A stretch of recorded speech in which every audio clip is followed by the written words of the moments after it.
ধর্ম তা যখন বলছো তখন অবশ্যই আমি তোমার সঙ্গে যুদ্ধ করবো। একটা কথা তুমি জেনে রাখো, ধর্মের জয় হবে এবং আমি জয়ী হব।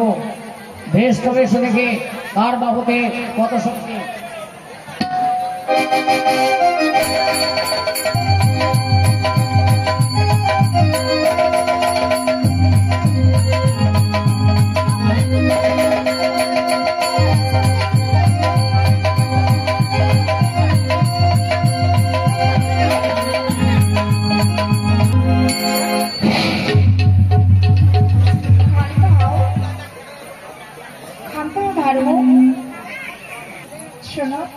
তোমাদের বিচার স্বর্গের 33 কোটি দেবতারা কেউ করতে পারবে না। যাও অযোধ্যায় রাজা হরিশ্চন্দ্রের কাছে। তাই হবে জননে, তাই হবে। আমাদের প্রণাম নেই জননে।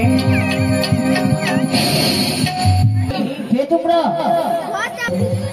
বলে দাও রাজা, বলে দাও আমাদের দুজনের মধ্যে কে হবে বড় আর কে হবে ছোট? মহারাজ, এর জন্য আপনি কেন চিন্তা করছেন বলুন তো? আমার কথা শুনুন। আপনি যদি সিংহাসন তৈরি করুন, একখানি সোনার একখানি রৌপ্য। যে বলবে স্বর্ণের সিংহাসনে সে হবে বড়, যে বলবে রৌপ্য সিংহাসনে সে হবে ছোট। ওদের বিচার করবো, এখানেই হয়ে যাবে। তোমরা সিংহাসনে বসো, আমি বিচার করবো। বেশ, বলবো আমরা সিংহাসনে।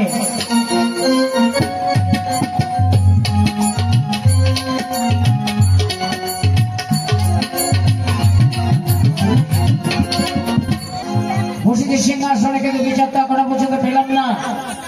বিচার অনেক আগে হয়ে গেছে। রাক্ষণীকে খুলে বলো আমার এখানে সিংহাসন, একখানি সোনার একখানি রূপ। যে বলতে স্বর্ণের সিংহাসনে সে হবে আমার কাছে বড়, জগতের বুকে বড়। আর যে বলতে রূপ সিংহাসনে সে হবে আমার কাছে ছোট এবং জগতের বুকে ছোট।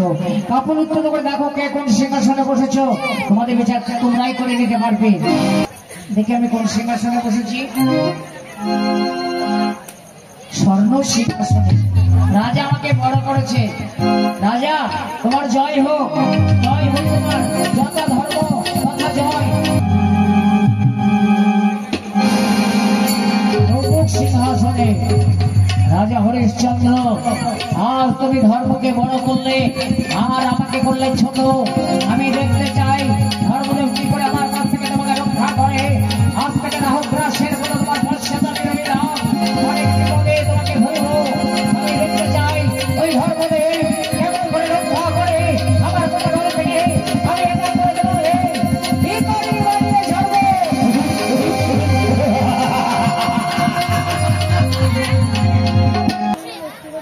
তারপর যে আসবে ফুল তুলতে লতা পাশে হবে বন্ধু, আর তুমি ভালো করে পাহারা দেবে। কেমন? আমি ঠিকই পাহারা দেব। আমি ভিন্ন কেউ মুক্তি করতে পারবে না। তবে হ্যাঁ, অযোধ্যা রাজা হরিশ্চন্দ্র অর্ধপূর্ণ দিয়ে লতার বন্ধন খুলতে পারবে, নইলে কেউ পারবে না। তাহলে বসো, আমি চতুর্দিকে ফুল গাছে মন্ত্রপুত বাড়ি ছড়িয়ে ওম শ্রী বিষ্ণু। আজ আমরা ফুল তুলব আর ফুলের ডালগুলো না আচ্ছা করে ভেঙে দেব। তারপরে ফুল নিয়ে চলে যাব। আর বিশ্বমিত্র তো জানতে পারবে না যে আমরা ফুল তুলতে এসেছিলাম। ঠিক বলেছিস, বিশ্বমিত্রকে আমরা লাগিয়ে দেবো। তাই ফুল তুলি, গান করি।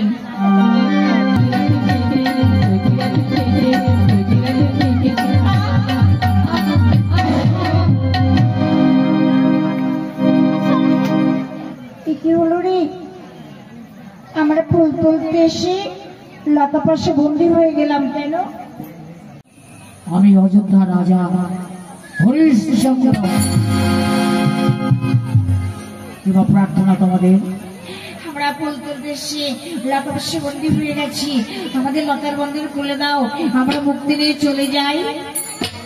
বেশ, তাই হবে। অর্ধপূর্ণ দিয়ে তোমাদের লতার বন্ধন আমি এই মুহূর্তে খুলে দিচ্ছি।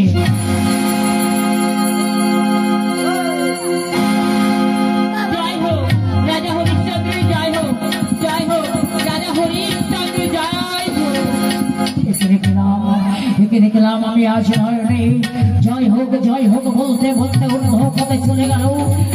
স্বর্গের কোনো দেবী জানি না, তবে এদের মুক্তি দিয়ে আমি কোনো অন্যায় করলাম কিনা তাও আমি জানি না।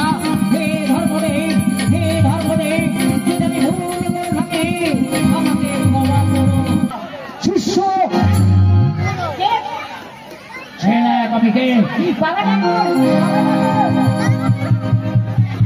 বলতে পারিস, বলতে পারিস যারা বন্ধু হয়েছিল তারা কোথায়? বলতে পারিস কে মুক্তি করে দিয়েছে তাদের? আমি বলতে পারবো না বাবা ঠাকুর, আমি কেমন করে বলবো? তাহলে আপনি ধ্যান থেকে জানতে পারবেন কে মুক্তি দিয়েছে। চৈতন্য ফেরারি আমি ধ্যান যুগে জানতে চাই কে মুক্তি দিয়েছে। বসিলাম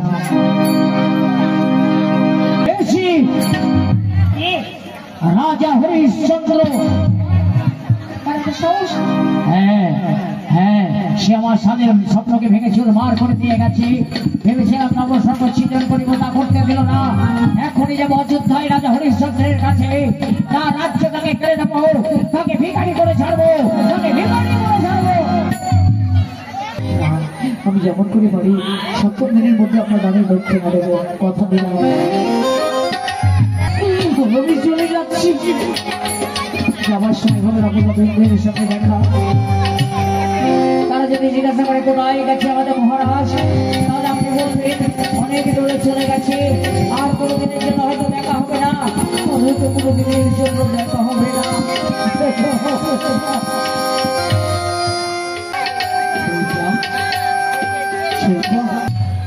আমি মুনি ঠাকুরকে সবকিছু দান করে দিয়েছি।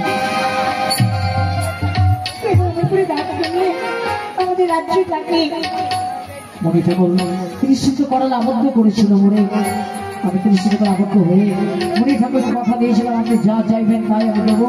তার রাজ্য চেয়ে নিয়েছি, আমি অনায়াসে রাজ্যটাকে দান করে দিয়েছি।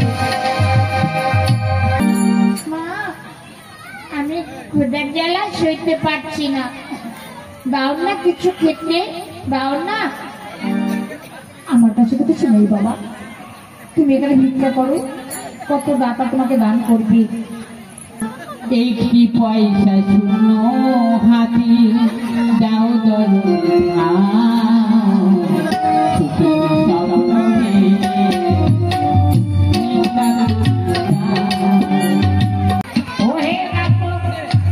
হাতের মধ্যে তো চিৎকার করছে কেন বলো তো?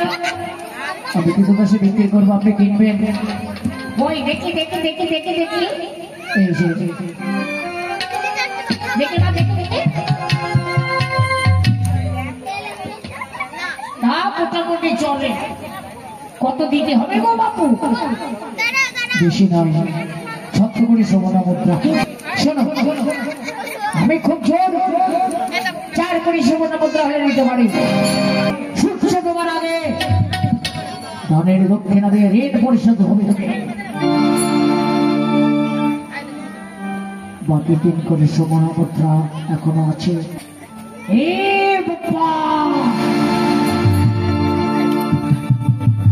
হাটের মধ্যে চিৎকার করছিস কেন রে বাপ্পা? আমি বিক্রি হব, আমি বিক্রি হব। আমার শুকর আছে রে বেটা, তো শুকর গুলোকে চলাতে হবে, ওর মলমূত্র পরিষ্কার করতে হবে। তোমাকে ছোট কাম, আমার শ্মশান আছে, ওর শ্মশানে আগ লাগাতে হবে, মোড়া পোড়াতে হবে, শুকর চলাতে হবে। পারবি তো? পারবো। তোকে বেতন দিতে হবে রে, বেশি নয়, 3 কোটি সোনা মুদ্রা। এ তো সুস্বাদ, আমি তো বিক্রি হবি। হ্যাঁ, 3 কোটি সোনা মুদ্রা দিলেই আমার হবে। এতে আছে কোনে বেটা? আমার নাম আছে কালুয়া ডম, আজ থেকে তোমার নাম হবে হরিয়া ডম।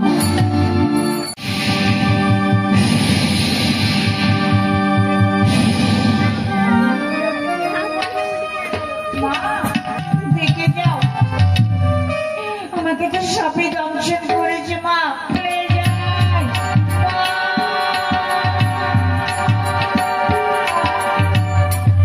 আমি এসেছি, এই রইদস্য। কোথায় তুই? রইদস্য,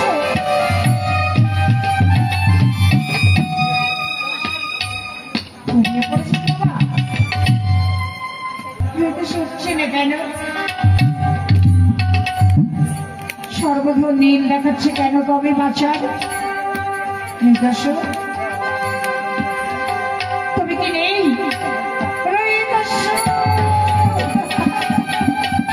আমি ভয় পাবো না, আমি বরাবর আছি। বলা হরে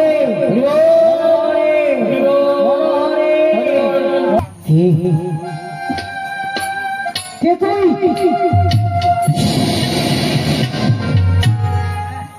ঘুমন্ত শিশু কোলে এক নারী, তুমি আমার উপরে দয়া করো চন্ডাল, আমার উপরে দয়া করো। তোমার মতো আমি অনিশ্চ নারী, দুঃখিনীকে দয়া করার মতো ক্ষমতা আমার নেই। তুমি কি করবো? আমার পক্ষে সব কাজ হবে না, তুমি কি দয়া ভিক্ষা দিতে পারো না? কি করবো? এখন আমার সে শক্তি নাই। হলে এমন ভিক্ষা দিয়েছিলাম, এমন ভিক্ষা খেয়েও দিতে পারি না আমার মতো। আজ আমি ভিক্ষা দিয়ে আজ আমি সন্তান হয়ে গেছি। তুমি কি রাজা হরিশ্চন্দ্র?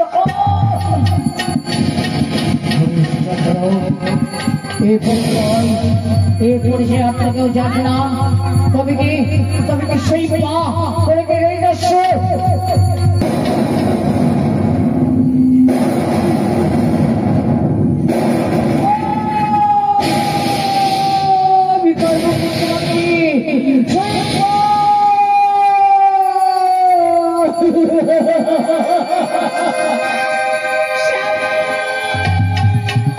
ওই দর্শক নিয়ে ওই আগুনে আমিও ঝাঁপ দেবো, আমিও আগুনে চাপ দিয়ে মরবো। হরিশ্চন্দ্র দান দেখতে কোন যেতে বোধ করিনি, দানে দক্ষিণাও দিয়েছিলাম। আপনি কেন আমার সন্তানে এসেছেন?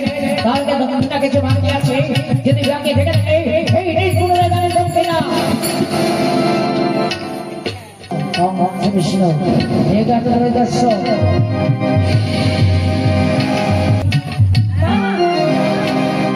দর্শক শোনো রাজা হরিশ্চন্দ্র, তুমি রাজ্যে ফিরে চলো। রাজ সেখানে বসে আবার নতুন করে রাজ্য পরিচালনা করবে। মনে থাকুন, যে রাজ্য আপনাকে দান করে দিয়েছি সে রাজ্য আমি যেতে চাই না।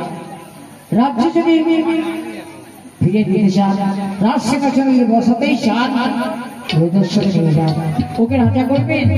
আর যে কদিন আমরা বাঁচবো এই কাশিতেই কাটিয়ে দেবো।